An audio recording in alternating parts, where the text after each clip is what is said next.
A'udzubillahi minasyaitonirrajim. Bismillahirrahmanirrahim. Assalamualaikum warahmatullahi wabarakatuh. Innal hamdalillah nahmaduhu wa nasta'inuhu wa nastaghfiruh wa na'udzu billahi min shururi anfusina man yahdihillahu fala mudhillalah wa man yudlil fala hadiyalah. Asyhadu an la ilaha illallah wa asyhadu anna Muhammadar Rasulullah. Allahumma salli ala sayyidina Muhammad wa ala alihi wa ashabihi ajma'in.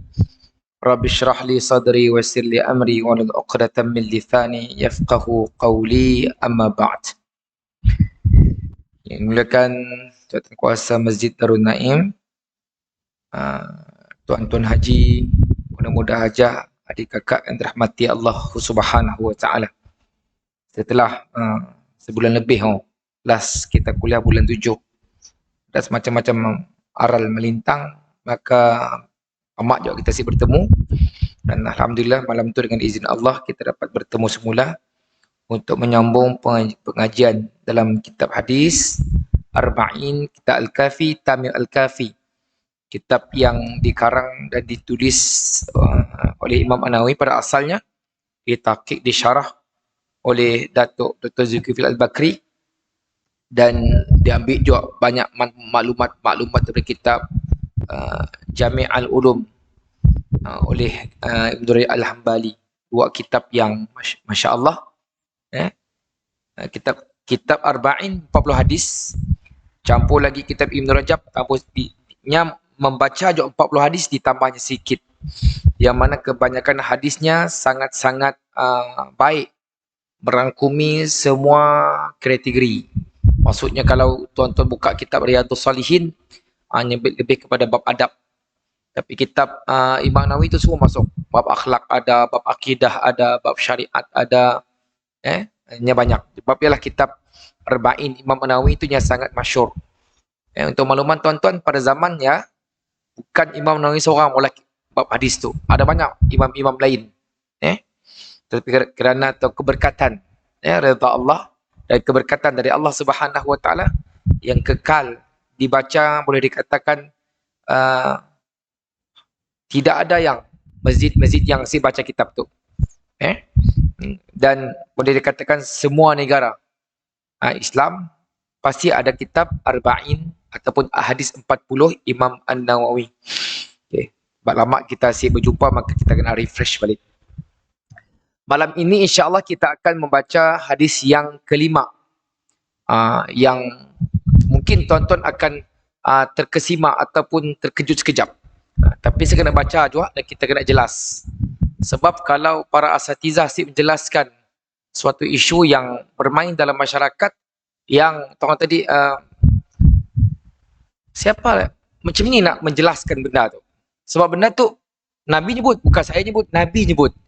Dan kerana katakan Nabi itu dieksploitasi, disalah faham, digunakan sebagai satu senjata untuk kita bergaduh, maka ia perlu dijelaskan.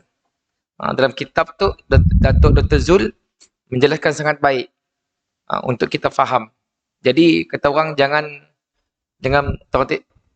alu nak bungkas. Dengar dulu sampai habis, baru kita tahu ceritanya. Hadis itu daripada Aisyah radhiyallahu anha, Ummul Mukminin. Semua orang kenal. Beliau mendengar Nabi sallallahu alaihi wasallam bersabda. Apa kata Rasulullah? Man ahdasa fi amrina haza ma laisa minhu fahuwa raddun. Wa fi riwayatil lil Muslim, dalam satu riwayat Muslim, man amila amalan laisa alaihi amruna fahuwa raddun. Okey. Yang bermaksud sesiapa yang mengadakan pembaharuan dalam urusan kami, yakni urusan agama. Siapa yang mengadakan renew, menambah dalam perkara kami, kata Rasulullah, perkara agama yang bukan berasal daripadanya, maka ia raddun, tertolak. Dalam masa yang lain, sia-sia. Dalam riwayat Muslim, yang atas tadi adalah hadis riwayat Bukhari. Yang kedua hadis riwayat Muslim, manakala dalam riwayat Muslim, man amila amalan laisa alaihi min amruna fahuwa raddun. Barang siapa beramal dengan amalan yang bukan berasal dari agama kami, maka amalan itu tertolak. Okey. Kita lihat terlebih dahulu siapakah Aisyah radhiyallahu anha. Memang secara general kita faham siapa Aisyah. Tapi bilanya kahwin, berapa umurnya semasa Rasulullah wafat, dan berapa lamanya hidup selepas kewafatan Nabi, dan berapa banyak hadis yangnya riwayat, dannya tu antara ulama besar tuan-tuan. Yang banyak tabi'in mengambil hadis daripada Aisyah radhiyallahu anha, orang yang paling rapat dengan Rasulullah sallallahu alaihi wasallam, dan antara 11 orang bini yang paling disayang oleh Nabi sallallahu alaihi wasallam. Okey. Jadi Ummul Mukminin Aisyah radhiyallahu anha adalah anak kepada siapa? Tuan ingat anak kepada siapa bapaknya? Abu Bakar As-Siddiq. Dan beliau adalah adik kepada Abdullah, dannya ada abang-abang yang lain lah, kakak dan sebagainya. Dan gelarannya, kunyahnya adalah Ummu Abdillah. Siapa Ummu Abdillah? Abdullah ibn Zubair. Ya. Abdullah ibn Zubair itu ada kaitan dengan Aisyah radhiyallahu anha, makanya digelar Ummu Abdillah.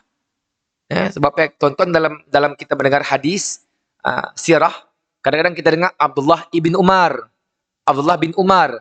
Kadang-kadang kita dengar Abdullah bin Abbas, tapi ada masa kita dengar Ibnu Abbas. Ada masa kita dengar Ibnu Abdillah. Ia adalah, kita kena faham, anak Umar, anak Abdillah dan sebagainya. Beliau lahir di kota Mekah 4 tahun sebelum Rasulullah diangkat menjadi Rasul. Okey. Berapa umur Nabi jadi Rasul? 40 nak. Jadi tolak 4 ketika umur Rasulullah 36. Betulkah? 36. Aisyah lahir. Maksudnya masih kecil. Dan Aisyah radhiyallahu anha, bapaknya kita tahu orang yang terawal, orang tua yang terawal masuk Islam, maka jelaslah anaknya seperti Aisyah, Abdullah, masuk Islam awal. Okay. Beliau berkahwin dengan Rasulullah sallallahu alaihi wasallam ketika berada di Mekah, ketika berumur 6 tahun. Tetapi waktu ini Aisyah belum lagi tinggal bersama dengan Rasulullah sallallahu alaihi wasallam sehingga berhijrah ke Mekah ketika berumur 9 tahun, iaitu pada bulan Syawal, selepas balik daripada peperangan apa? Peperangan apa yang pertama? Perang apa yang pertama? Perang? Semua senyap itu. Si tahu kah ataupun tawaduk semua? Perang Badar. First, peperangan pertama Islam adalah perang Badar. Dan untuk maklumat tuan-tuan, perang Badar itu bukan perang yang terancang. Sebenarnya sidak tu, mereka ini ada Rasulullah nak menyerang kafilah Abu Sufyan asalnya. Dia bukan semata-mata nak perang. Nak pergi merampas harta, sebab waktu perang tuan-tuan, maka boleh merampas. Sebab Abu Sufyan, orang-orang kafir Quraisy, juga merampas harta orang-orang Islam ketika di Mekah. Jadi banyak masalah faham. Kita dengar tentara Rasulullah mengganggu kafilah-kafilah pedagang daripada Quraisy, daripada Mekah. Waktu itu Abu Sufyan sempat berpatah balik, geng Abu Jahal. Waktu itu mereka menyediakan tentera lah. Bila kita dengar Islam hanya 300 lebih saja. Yang mana tidak ada orang Ansar dalam tentera. Semua orang Muhajirin. Okey. Jadi pada tahun kedua hijrah, maksud waktu ialah Aisyah bersama dengan Rasulullah sallallahu alaihi wasallam, maksudnya tinggal bersama dengan Nabi. Dan selain daripada itu, untuk makluman kita, Aisyah radhiyallahu anha adalah isteri yang paling baginda sayang. Sebab Amru bin Al-Asr, Amru bin Al-Asr tuan-tuan, seorang sahabat Nabi yang ingin jadi orang yang paling dicintai Nabi. Maka suatu harinya bertanya dengan Nabi, wahai Rasulullah, siapakah isteri yang paling engkau sayang? Siapakah manusia yang paling engkau kasihi? Maka kata Rasulullah, Aisyah radhiyallahu anha. Maka aku bertanya lagi. Sebab Amru bin Al-As, tuan-tuan, nya ingin Nabi nyebut namanya. Tapi nya simu direct. Makanya sebut dulu satu-satu. Maka kata Amru lagi, siapa di kalangan lelaki? Abu Bakar As-Siddiq. Kalau hadis dalam kitab tu yang macam pendek je, tapi dia panjang lagi. Selepas itu Umar, selepas itu Uthman. Nang saya sebutlah nama Amru dek. Maka kata Amru nak, mon aku tahu lah nama aku si disebut simuk aku nanya. Supan diri pun. Jadi dalam hadis ini menjelaskan Aisyah adalah yang paling dicintai oleh Rasulullah. Kalau tuan-tuan lihat ketika Nabi sakit, setiap bila Nabi ada giliran di rumah isteri-isteri lain, dia akan nanya, esok siapa? Esok giliran siapa? Maka di kalangan isteri Rasulullah faham. Rasulullah nak di rumah Aisyah. Dan kita tahu Rasulullah wafat di riba Aisyah radhiyallahu anha. Okey. Jadi bukan sekadar isteri. Tapi beliau ada seorang yang faqih. Faqih tu maksudnya memahami bidang fiqh sangat hebat. Alim. Alim tu bahasa kita tu alim ya. Nangga orang makin kopiah sikit, alim. Sebenarnya alim bukannya tu. Alim tu maksudnya mengetahui. Alim dalam bidang agama. Cerdik dan banyak meriwayatkan hadis daripada Nabi SAW sebab beliau orang yang paling dekat dengan Nabi. Sebanyak 1210 hadis yang Aisyah radhiyallahu anha riwayat hadis daripada Nabi. Nya bukan esah nya bukan bahasa orang kita tu esah, Asiah, bukan. Aisyah. Aisyah. Mungkin kita nak letak nama anak kita sama macam nama isteri Nabi, betul-betul. Macam sahabat Nabi, Mus'ab mim sad ain ba. Kadang-kadang ada orang salah tulis di musabnya aja apostrofi hilang.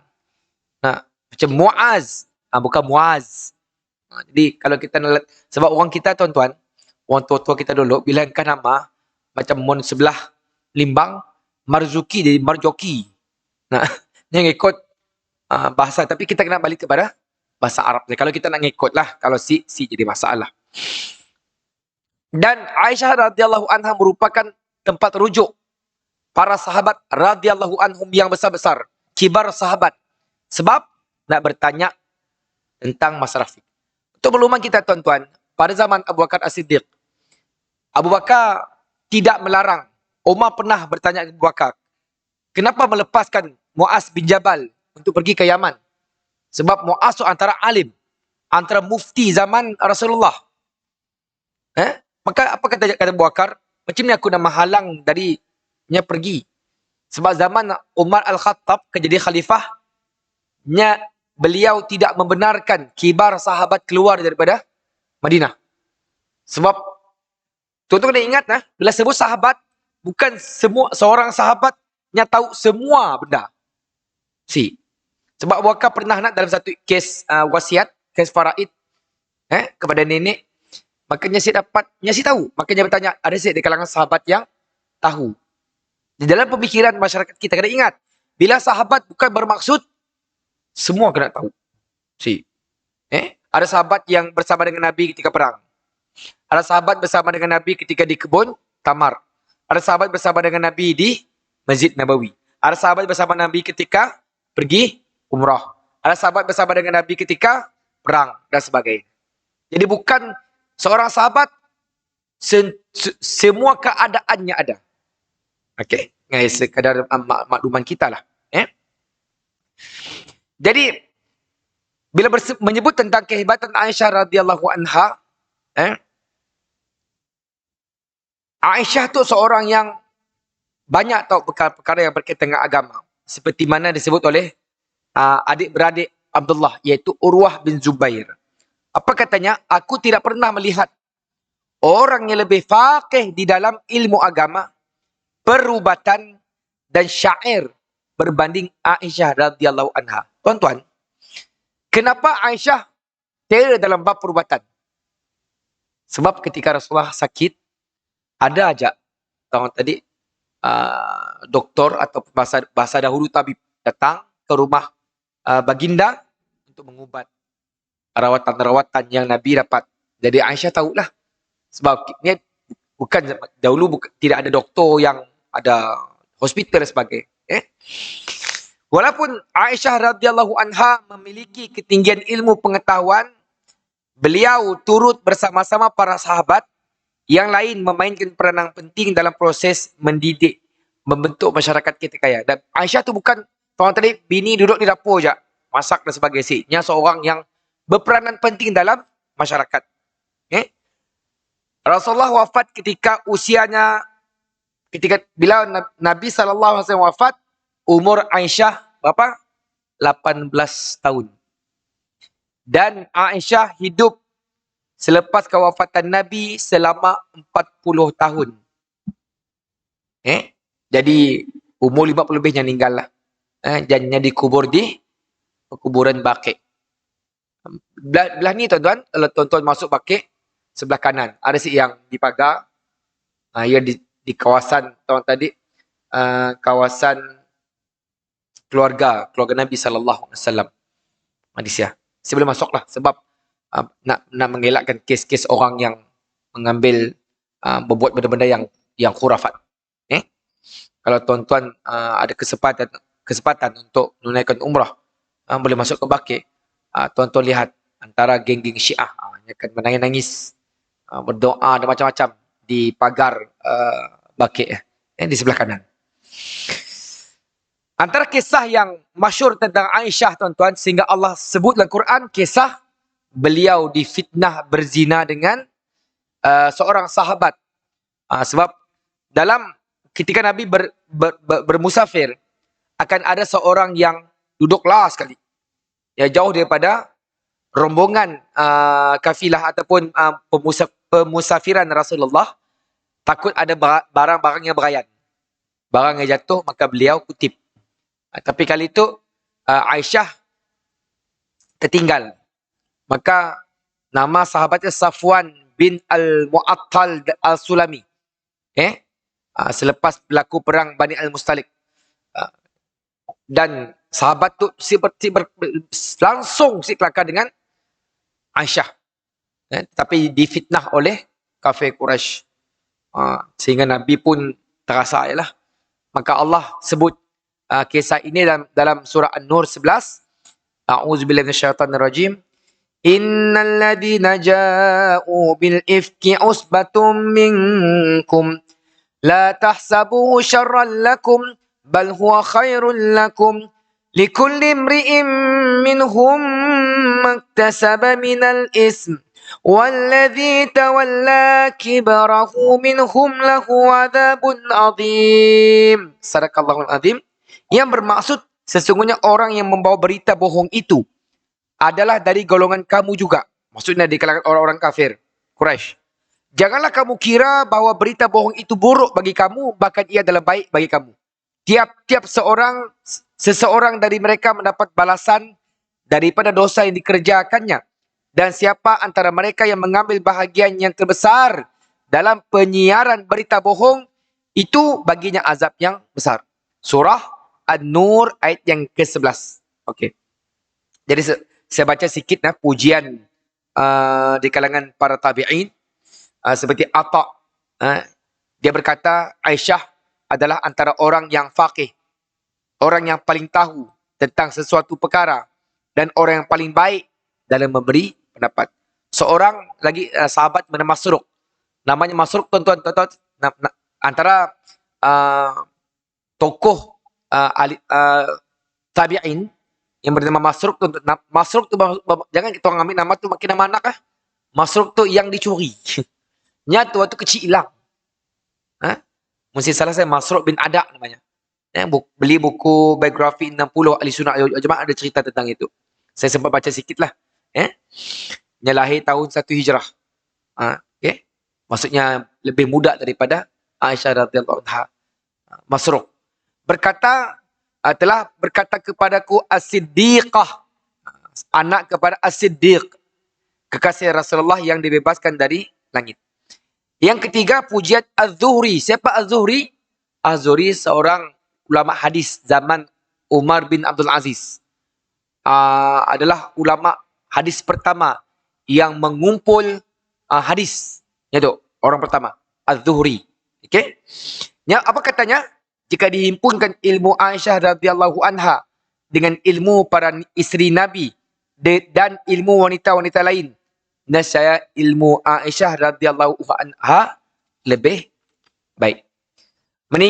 Aisyah meninggal ketika umur 57 Hijrah. Pada tahun 57 Hijrah. Beliau dimakamkan di Baqi'. Di jenazahnya disalatkan oleh siapa? Siapa orang yang paling banyak hafal hadis?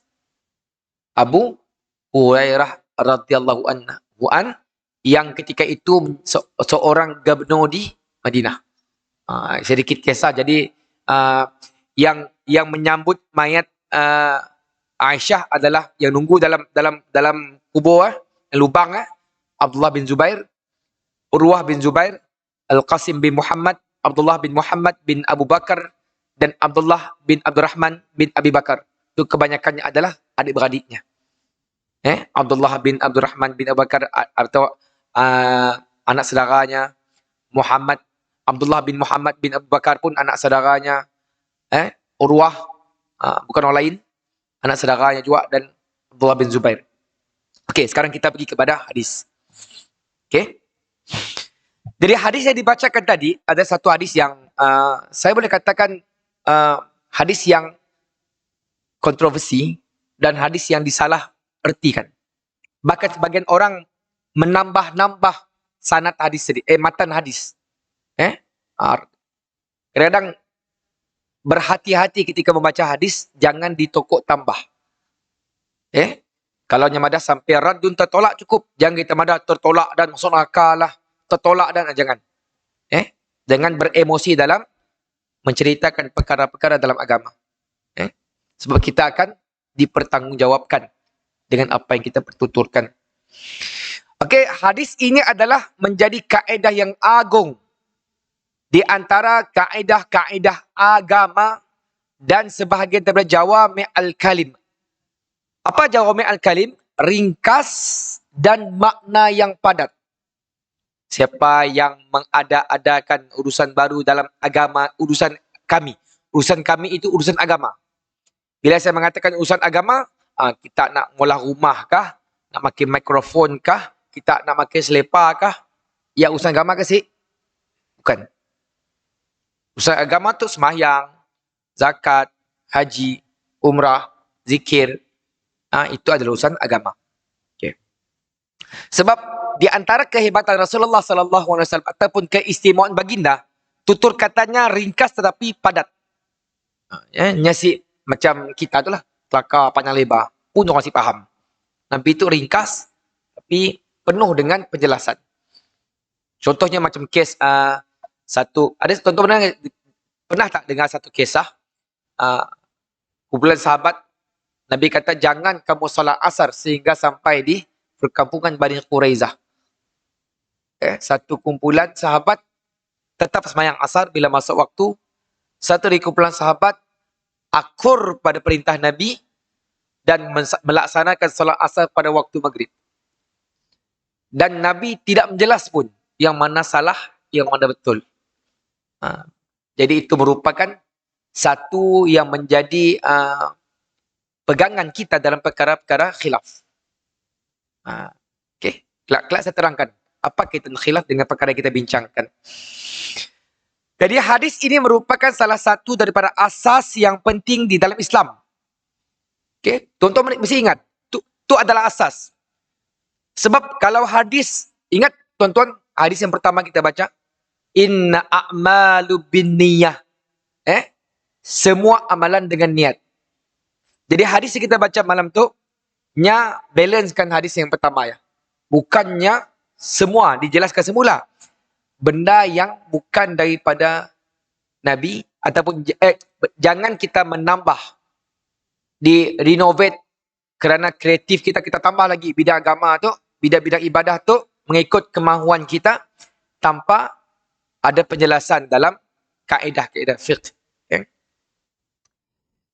Jadi kalau hadis semua amalan adalah dengan niat merupakan neraca kepada setiap amalan manusia pada batin, di mana setiap amalan yang tidak bermatlamat kepada redha Allah, maka pembuatnya tidak akan dapat pahala. Ingat sih, kalau tuan-tuan datang ke situ niat bukan kerana nak dapat redha Allah, tuan-tuan akan dapat ya lah. Kalau tuan-tuan datang ke masjid tu nak rasa ikon, tuan-tuan dapat rasa ikon je, tapi tuan-tuan si dapat ilmu yang kita pergi malam tu, macam kisah hijrah. Begitu juga dengan hadis yang kita bacakan tadi. Ia merupakan neraca kepada amalan zahir, di mana semua pekerjaan yang bukan dari suruhan Allah dan Rasulnya, maka ia adalah ditolak. Sebab itu berhati-hati tuan-tuan. Takut kita beramal, padahal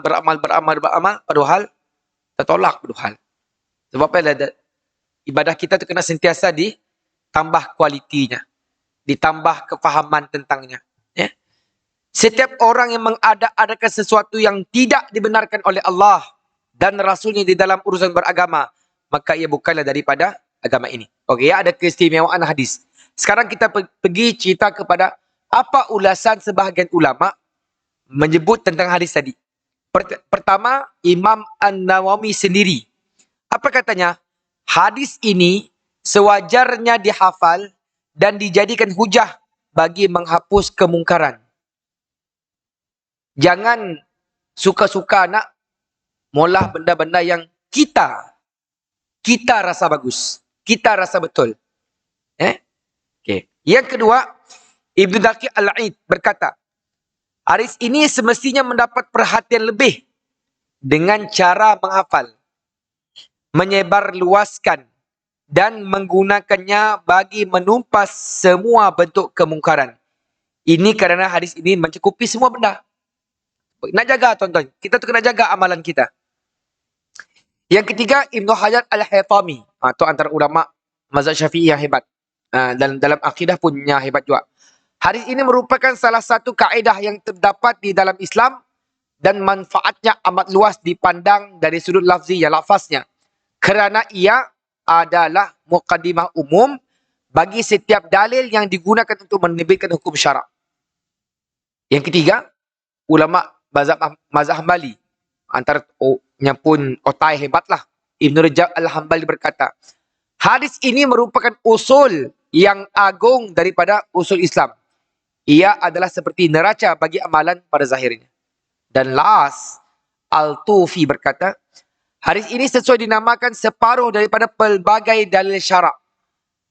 Ini kerana dalil syarak tersusun daripada dua muqaddimah dan satu maksud yang dikehendaki dari dalil itu sama ada mengisbatkan sesuatu hukum atau menafikannya. Okey, sekarang kita bincang sikit tuan-tuan. Bagaimana kita nak mengambil manfaat atau memahami hadis ini? Okey, pertama, Imam An-Nawawi telah menjelaskan satu term yang kefahaman yang dipakai kita, iaitu pengertian tentang bid'ah. Bid'ah tu tuan-tuan, ada orang sensitif, telinganya rasa macam gatal bila dengar. Sebenarnya bid'ah tu adalah benda yang satu term yang memang ada dalam agama, yang kita si dapat nak buang. Kita sebab buang tuan-tuan. Sebab Nabi sebut benda tu. Cuma masalah kita tu, kita si mau mencari sesuatu yang betul-betul untuk memberi kita faham. Tetapi bila sebut bid'ah, orang terus memberi satu perspektif yang negatif. Saya ulang semula. Siapa yang menyebut benda tu? Saya kah Rasulullah? Nabi sebut benda tu. Kenapa Nabi sebut benda tu? Supaya kita berhati-hati dalam ibadah. Ya, sebenarnya antara yang penting. Apa kata Imam Nawawi? Bid'ah yang dibaca dengan huruf ba baris tiba, bid'ah. Dari sudut istilah syarak bermaksud, dengar betul. Mencipta sesuatu amalan ibadah yang tidak wujud pada zaman Rasulullah. Cipta, create pun. Dan Imam An-Nawawi membahagikan bid'ah kepada bid'ah yang baik dan bid'ah yang keji. Okay. Menurut ulama-ulama lain, Imam An-Nawawi menyebut bid'ah secara umum. Dia tidak menyebut bid'ah dalam konteks ibadah. Sebab apa yang ibadah? Contohnya kata Imam Asy-Syafi'i, membuat hospital itu bid'ah, tapi bid'ah yang baik. Benda baru, tapi baik. Dia dalam urusan dunia. Sebab tuan-tuan kena lihat, bicara bid'ah, tangga. dalam bab hukum atau dalam bab dunia. Okey, ia penjelasan ulama. Definisi bid'ah dalam perkara ibadat. Dengar, tu penting. Oleh Imam Asy-Syatibi. Tariqatu fid din mukhtara'ah. Tudahi syar'iyyah. Yuqsadu bisuluk alaiha al-mubalaghah fit ta'abbudillah subhanah. Ta'abbudi lillah subhanah. Apa katanya? Dengar, tu maksud bid'ah. Suatu jalan dalam agama yang dibuat-buat tanpa dalil. Tanpa dalil. Dan menyerupai seakan-akan syariat ataupun macam Islam pun ajaran. Yang dimaksudkannya ketika menempuhnya adalah berlebih-lebih dalam beribadah kepada Allah. Contoh, tuan sampai contoh mudah lah. Kita create satu semayang. Semayang, kita pola satu ibadah baru. Bila nisfu Sya'ban, kita pola semayang sunat 20 rakaat. Sebab apa kita mula ibadah semayang sunat tadi? Sebab kita nak dapat ganjaran yang istimewa dari Allah. Kan? Ayalah bid'ah. Bukan bermaksud bila ada satu hari yang hebat, kita mesti pola sesuatu yang seakan-akan ibadah. No. Bukan bermaksud bila ada hari istimewa, kita mesti pola bernasi. Yang tu yang dilarang tu. Ia adalah kata Imam Syatibi dalam perkara agama. Tetapi yang kedua, yang tu kefahaman yang sering disalahartikan. Orang tahu tadi twist. Yang tadi perkara agama. Sekarang bid'ah dalam perkara adat, dalam perkara harian, dalam perkara kehidupan. Apa kata Syatibi? Al-bid'atu tariqatu fid din mukhtara'ah tudahi syar'iyyah yuqsadu bis-suluki 'alaiha ma yuqsadu bit-tariqah asy-syar'iyyah. Satu jalan dalam agama yang dibuat-buat tanpa ada dalil yang menyerupai syariat agama Islam yang dimaksudkan ketika melakukan adat tersebut adalah sebagaimana niat menjalani syariat. Ia pemahaman tentang bid'ah. Okey. Ya, yang pertama daripada hadis tadi. Sekarang kita pergi yang kedua. Menurut Syekh Abdul Rahman As-Sa'di, ini ada tafsir As-Sa'di. Hadis ini menunjukkan makna lafzi dan mafhum. Secara lafaz, hadis ini menunjukkan segala amalan perbuatan yang diada-adakan dalam urusan beragama yang tidak ada dasarnya dalam Al-Quran maupun sunnah akan ditolak. Kalau dalam maksud yang lain, tuan-tuan, kita belajar fiqh, solat. Baca rukun sekian sampai sekian. Jangan ditambah. Contohnya nak, rukun yang ke-12, salam yang pertama. Dengan lafaz, paling ringkas apa tuan-tuan? Assalamualaikum. Nah. Tapi ada orang tambah lagi. Assalamualaikum. Allahumma salli ala Muhammad. Ya, dikatakan tambah. Benda yang syak dalam kitab, syak dalam hadis, syak dalam kitab-kitab fiqh Syafi'i pun, syak dalam kitab fiqh Hambali pun, syak dah. Bid'ah mungkin dalam bentuk perkataan atau fahaman seperti Jahmiyah, Rafidhah, Mu'tazilah, ataupun berbentuk bid'ah amaliyah seperti melakukan ibadah yang tidak disyariatkan oleh Allah dan Rasulnya. Manakala makna mafhum hadis ini adalah siapa sahaja yang melakukan amalan berdasarkan ajaran Allah dan Rasulnya, sama ada yang wajib, sunat maupun mustahab, amalan yang diterima oleh Allah dan diberi balasan olehnya. Dalam konteks yang lain, tuan-tuan, kalau kita faham apa yang katakan oleh Syekh Abdul Rahman As-Sa'di, kita create satu ibadah. Yang lucunya, kita create, Nabi si ngajar, ulama si ngajar, kita create, tetapi kita minta pahala dari Allah. Pelik si pelik. Nah, kepelik. Pola je apa yang Nabi suruh, Allah suruh, ataupun bahasa mudah kita belajar kitab fiqh Syafi'i, cuma ikutlah. Jangan ditambah-tambah lagi. Bila benda-benda satu kefahaman yang mudah untuk saya jelaskanlah. Selalu word yang bermain dalam masyarakat kita, apalah salah ustaz, benda-benda bagus bah. Nah, okey, saya bagi sedikit contoh yang mudah lah. Baca Quran bagus sih tuan-tuan, baca Quran. Bagus nak? Tapi kalau tuan-tuan baca Quran dalam jamban, bagus sih bagus. Sebagus nak? Benda bagus tu, yang meletakkannya bagus, si bagus bukan kita. Yang meletakkannya bagus, si bagus adalah agama. Agama meletak. Dan akal kita tidak dapat nak menjelaskan why zakat 2.5. Kena zakat 5% bagus lagi. Tahu sih? Kena zakat 25%. Kena subuh 2 rakaat. Sedangkan subuh antara waktu yang berat untuk sembahyang. Aku nak buat subuh 5 rakaat. Boleh? Boleh. Kan? Zikir terbaik. La ilaha illallah Muhammad Rasulullah. Zikir terbaik kan? Jangan tambah itu, Nabi dah beri kita yang terbaik. Ikut. Cuma tuan-tuan. Ia pemahaman yang kedua menurut As-Sa'di. Yang ketiga, Imam Asy-Syafi'i juga turut memberi penjelasan tentang hadis ini. Apa katanya? Apa yang diada-adakan dan menyanggahi Al-Quran, Sunnah, Ijma' dan Asar, maka ia adalah bid'ah yang sesat katanya. Bid'ah yang sesat. Manakala perkara baharu yang baik, yang diwujudkan dan tidak menyanggahi semua ini, maka ia bid'ah yang terpuji. Itu pun sama juga kata sebagian ulama. Kata-kata Syafi'i ini diguna dalam dua keadaan. Kebanyakan ulama mengatakan ia dalam perkara dunia. Dalam urusan-urusan dunia. Bukan dalam urusan-urusan ibadah. Okey? Yang keempat. Kata Ibnu Daqiq Al-Aid. Adapun perkara-perkara merupakan cabang daripada persoalan dasar usul yang tidak terkeluar daripada sunnah, tidak tercakup dalam hadis ini. Contohnya, penulisan Al-Quran dalam bentuk mushaf, atau adanya mazhab-mazhab yang berasal daripada pandangan baik para fuqaha mujtahidin yang mengembalikan perkara-perkara cabang kepada usul yang tidak lain adalah kata-kata Rasulullah dan perintah baginda, maka semua ini tidak termasuk dalam kategori bid'ah tadi. Maksudnya tuan-tuan, bermazhab itu bukan bid'ah. Menghimpun Al-Quran bukan bid'ah. Tuan-tuan tahu sih?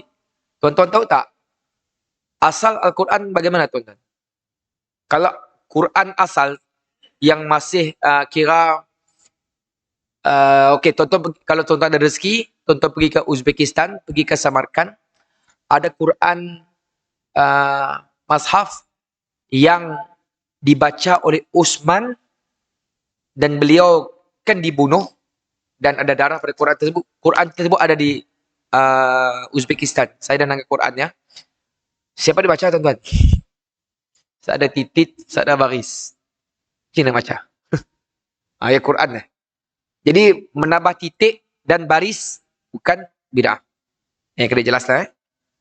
Okay. Yang kelima. Dalam Al-Wafi menyebut. Antara bid'ah buruk yang berlaku dalam kalangan manusia umum ialah mengagungkan benda-benda tertentu dan mengambil berkat. Saya ulang balik. Kaca. Antara bid'ah buruk yang berlaku dalam kalangan manusia umum, mengagung-agungkan benda-benda tertentu dan mengambil berkat, serta beriktikad bahawa ia boleh memberi manfaat. Contohnya kita madah, tu keris nenek ke dulu. Jom cium semua ambil berkat. Ataupun pokok. Pokok tu pernah ada ulama tidur di situ. Maka sebelum kita sembahyang, kita ciumlah pokok tu. Ya benda yang bid'ah yang buruk lah. Islam sih ngajar kita macam mana tuan-tuan. Dan kubur. Tuan-tuan, kalau siapa yang pernah pergi haji tahun 80-an, saya sempat lah, pergi kecil. 80-an, tuan-tuan cek lah siapa di kalangan jamaah kita pernah pergi haji. Kalau pergi di Arafah ada satu tempat tuan-tuan, tempat Nabi berteduh.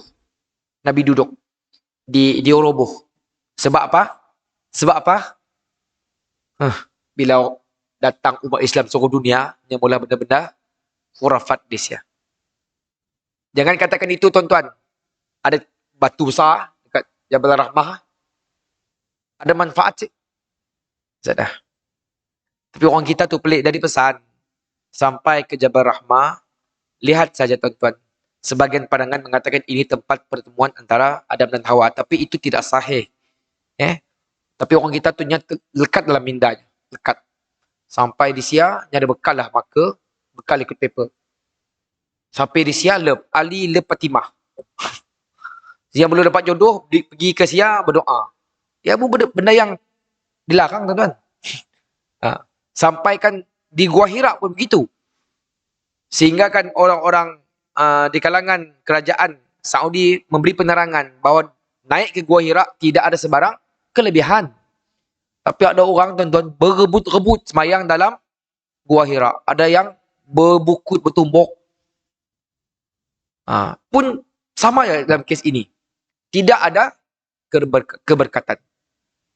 Hatta seorang ulama pun, kalaupun dia seorang ulama yang besar, mengambil keberkatan daripada ulama, bukan yang dituntut. Bukan yang dituntut. Boleh, tapi jangan melampau. Okey.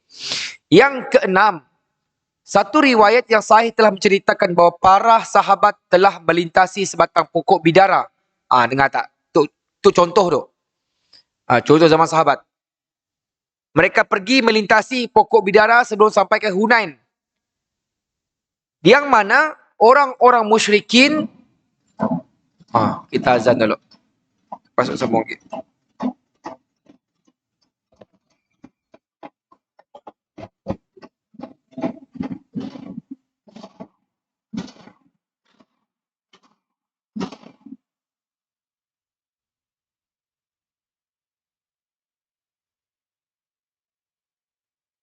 اللهم رب هذه الدعوة التامة والصلاة القائمة آتي سيدنا محمدا الوسيلة والفضيلة والشرف والدرجة العالية الرفيعة وبعث مقاما محمودا للذي وعدته إنك لا تخلف الميعاد. Okey, kita sama lagi sikit, tuan-tuan. Jadi bila sahabat lalu ke satu penempatan yang on the way ke Hunain, yang mana ketika itu, tuan-tuan, ada satu kawasan yang orang-orang musyrikin menyandarkan senjata mereka ke pokok tersebut sebelum pergi perang. Nak dapatkan tawatir, mungkin kuasa gaib dan sebagainya.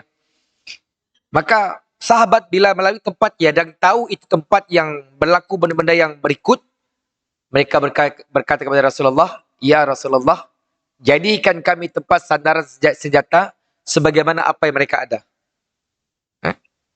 Maka Nabi SAW bersabda bila mendengar permohonan sahabat, apa kata Nabi? Allahu Akbar wa qultum walladhi nafsi biyadih kama qalat banu Israel li Musa ij'al lana ilahan kama lahum alihah qala innakum qaumun tajhalun la tarkabunna nasunana man kana qablahum. Allahu Akbar, kata Nabi. Dan kamu berkata, dan sesungguhnya jiwa aku di tangan Allah. Ini adalah sebagaimana yang dikatakan oleh kaum Nabi Musa. Apa kata kaum Nabi Musa kepada Nabi Musa? Jadikan kami Tuhan sebagaimana mereka ada Tuhan-Tuhan. Bila kaum Nabi Musa itu melihat orang lain pun banyak Tuhan, maka minta dengan Nabi Musa supaya mereka pun ada banyak Tuhan. Maka Nabi samakan perangai sebahagian sahabat ini macam umat Nabi Musa. Kemudian kata Nabi lagi, sesungguhnya kamu adalah kaum yang jahil. Kamu akan mengikuti jalan kaum yang sebelum daripada kamu. Jadi itu adalah bid'ah yang terkeji. Yang kalau tuan-tuan perasan, sebahagian kita yang dahulu mungkin beramal kepada ini, tuan-tuan. Mungkin keris, pokok, rumah, kubur, dia ambil berkat dan sebagainya. Perkara itu dilarang dalam agama. Hatta tuan-tuan, kalau tuan-tuan pergi ke Mekah, kalau tuan-tuan fikir senyap, kenapa orang-orang kerajaan ataupun yang askar melarang untuk kita pergi membuat tinjauan di perpustakaan yang dikatakan tempat lahir Rasulullah? Sebab ada di kalangan masyarakat Islam, orang bersolat menghadap masjid. Ada sebahagian bersolat menghadap rumah. Bukankah itu dilarang? Jadi untuk mengelak benda ini, tuan-tuan, sebab itulah kerajaan Saudi sangat keras. Bukan senang, tuan-tuan, nak jaga. Ada orang yang tak faham bahasa, tuan-tuan. Yang ketujuh dan terakhir, apa kata Al-Ghumari? Syekh Abdullah Siddiq Al-Ghumari. Sesiapa yang mengadakan sesuatu yang baru dalam urusan kami, yang ia bukannya dari urusan kami, maka ia tertolak. Raddun. Maka ia membawa maksud perkara baharu yang diadakan ada dua jenis.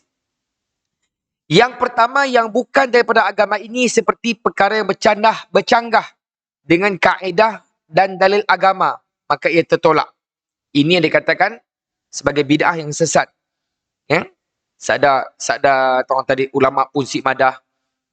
Dalam kitab-kitab fiqh yang besar pun sik madah. Yang kedua, yang dimasukkan dalam agama ini, yang ditolak tadi mengadakan urusan baru dan disokong oleh prinsip agama atau disokong dengan dalil, maka ia adalah betul dan diterima. Inilah yang dimaksud dengan baik.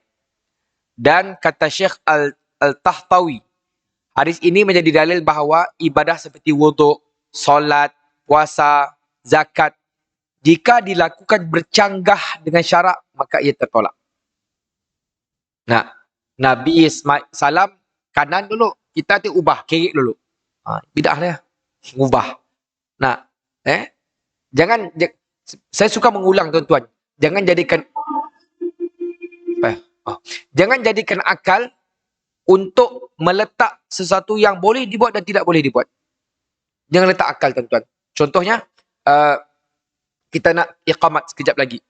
Jadi dalam fiqh kita diajar apa beza antara iqamat dan kenapa iqamat laju, kenapa azan lambat. Dijelaskan kan? Azan lambat sebab kita nak menarik orang yang jauh segera datang ke masjid. Kenapa iqamat laju? Sebab orang semua dah berada dalam masjid, maka segera salat. Tapi ada sebagian orang kreatif. Nya selawat lagi, nya zikir lagi.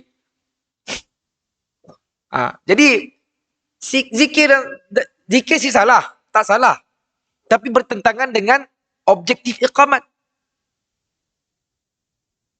Kalau kenapa? Baguslah iqamat kita macam azan. Allahu Akbar, Allahu Akbar. Orang dah dalam masjid nak. Ya kan kita dah belajar dalam fiqh macam ni. Jangan kita ubah lagi. Apalah salah Ustaz? Memang sih salah. Orang dah dalam saf dah. Kita lambat-lambat kita tambah lagi dengan benda-benda yang tidak patut ada. Jadinya akan bertentangan. Okey? Last, okey. Macam ni kita nak memahami hadis dalam masyarakat. Perlu untuk kita ketahui bahawa amalan yang dinilai bukan kualiti ataupun kuantiti semata-mata, tetapi sejauh manakah kesesuaiannya menurut ajaran Allah dan Rasulnya.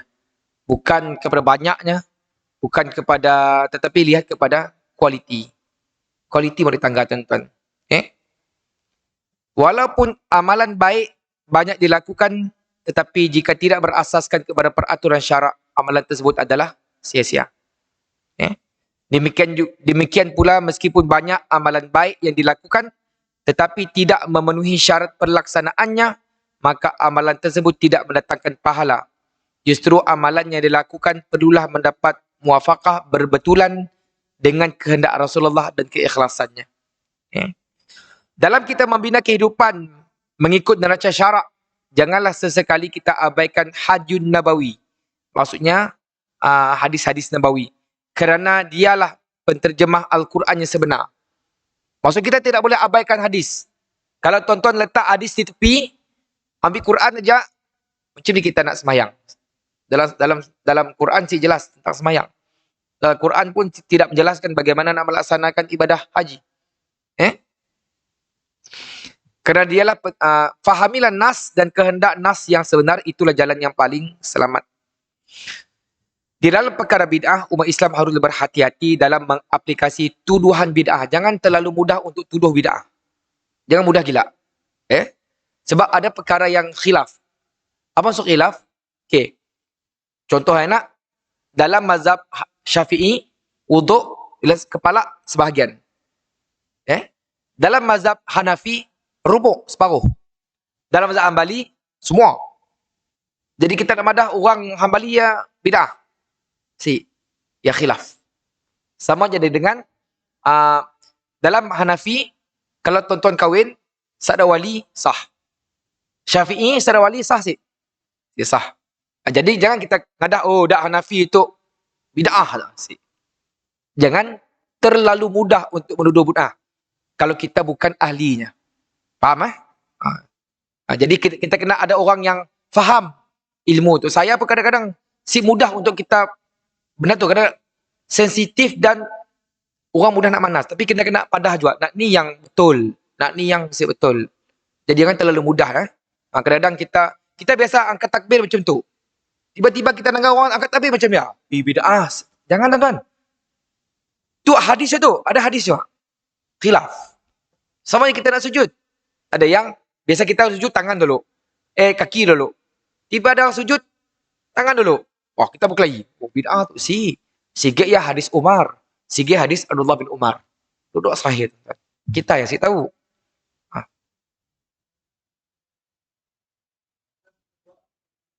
Azan? Okey. Oh.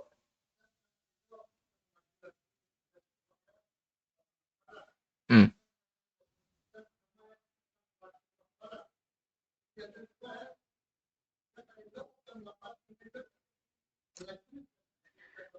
Okey, kalau ikut kaedah asal, sebab yang azan kedua datang pada zaman kemudian, yang asalnya kita negara sebagian negara-negara Islam, mimbar akan pegang tongkat naik dan terus berkhutbah.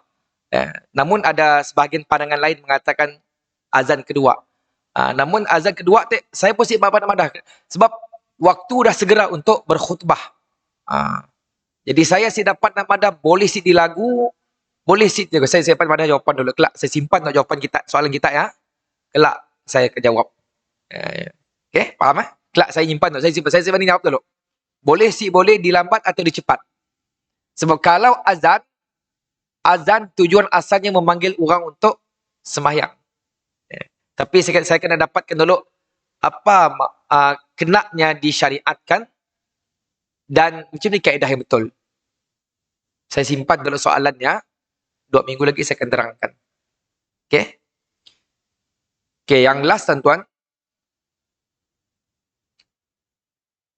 Ketelitian dan kefakihan dalam sesuatu isu diperlukan agar tuduhan bid'ah tidak digunakan sewenang-wenangnya. Sehingga perkara yang berada dalam ruang khilaf, para ulama pun dilabel sebagai bid'ah. Oleh itu, jangan terlalu bermudah-mudah dan terlalu ketat dalam berhadapan dengan isu bid'ah. Dan saya menasihatkan diri saya dan kita semua. Dalam perkara nasihat tu tuan-tuan, saya mudah contohlah, agama tu bukan milik kita tuan-tuan. Bukan jabatan mufti pun, bukan jabatan agama pun, bukan tuan-tuan pun, tapi ia adalah milik Allah Subhanahu Wa Taala.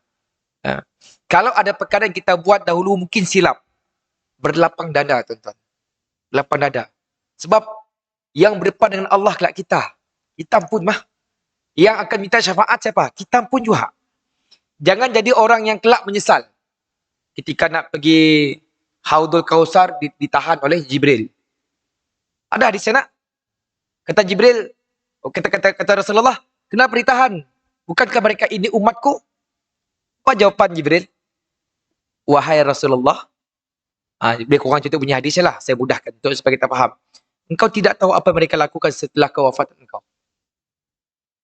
Ya, yang bahaya tuan-tuan. Saya siapa berani sih kita mengorbankan syafaat Nabi semata-mata atas kepentingan kita pun. Saya ada kepentingan dalam agama tu. Jadi last but not least, tu adalah isu yang memang saya nafikan isu yang sensitif. Tapi apa yang penting, benda-benda macam begini tuan-tuan perlu diberi penjelasan yang baik kepada masyarakat. Yang pertama, jangan terlalu mudah untuk mengatakan bid'ah dan sebagainya. Yang kedua, kena faham dulu lah apa sebenarnya bid'ah tu. Apa sebenarnya bid'ah tu? Okay? Jadi bid'ah tu mudah-mudah aja. Perkara-perkara dunia yang ada kaitan dengan agama, ia tidak termasuk dalam perkara bid'ah. Makai kereta kah? Makai unta kah? Makai belon kah? Bukan. Tetapi dalam bab kata Nabi, urusan kami tadi kata Nabi adalah urusan agama. Sembahyang. Jangan kita ngubah sembahyang tambah rakaat, kurang rakaat. Contohnya kita marah, ui, Ustaz, kita dah biasa gila puasa bulan Ramadan. Tukar Ustaz, puasa bulan Muharram lagi. Ya bidah lah. Jangan dipolah, tuan-tuan. Eh?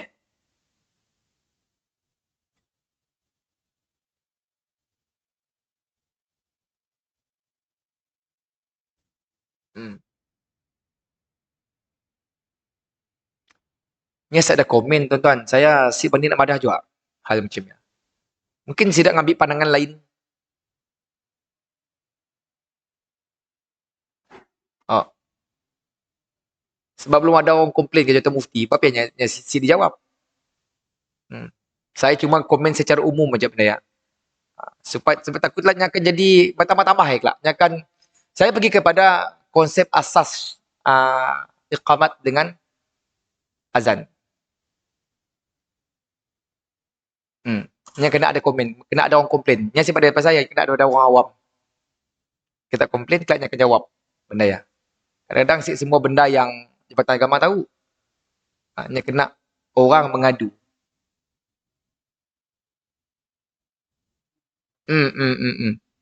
Saya sip nak.